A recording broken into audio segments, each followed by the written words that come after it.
Hey lovely friend, welcome back. It is Shandy, of course, and I am here to announce the big news. We are in clue number 9 of our year-long mystery knit-along project, Purport. I'm assuming you have been following along all of this time with all of the clue releases and the videos, and that you are well on your way to having a stunning knitted showpiece. I promise when you finish this one, you are gonna wanna keep it and treasure it forever because it really is that gorgeous. The theme for this month, and this is very important, this is a huge one, the theme is let it go. I feel like this is one of the highest callings that we all have, and it's so simple, but it is not easy. Each of us, without exception, is going to experience life. All of its ups and downs and turnarounds and setbacks and confusions, blessings, joy, fear, doubt, all of it. It is just all a part of the beautiful experience of being human. But it all becomes so much more beautiful, so much more enjoyable and meaningful when we can really learn to just let it all go. When we learn to take all of that doubt,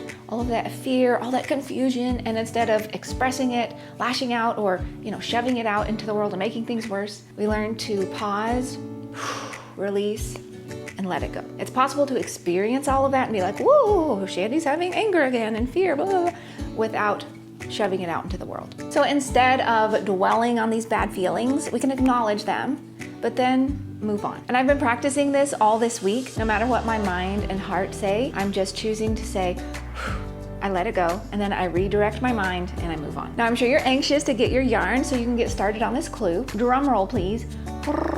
The color you are going to need for this month's clue is Captain on our Oasis Fingering yarn, of course. This is a beautiful sea-inspired aqua blue. It's one of my favorite colors ever. And it's just meant to remind you of days spent at sea. You hear the little seagulls overhead as they look for their next snack. You feel the sun on your face and that warm breeze caressing your skin and your hair, and that salty yet slightly fishy scent of the ocean that just gives you a sense of freedom and delight that is really hard to duplicate. So scooch, saunter, meander on over to expressionfiberarts.com, grab your yarn and download this newest clue. And of course, make sure that you are staying signed up for our email list, because that's where we give all the fun announcements. Brew some piping hot tea or some coffee, whatever you love, and curl up for a cozy month of knitting. And I will see you next month with clue number 10. Bye!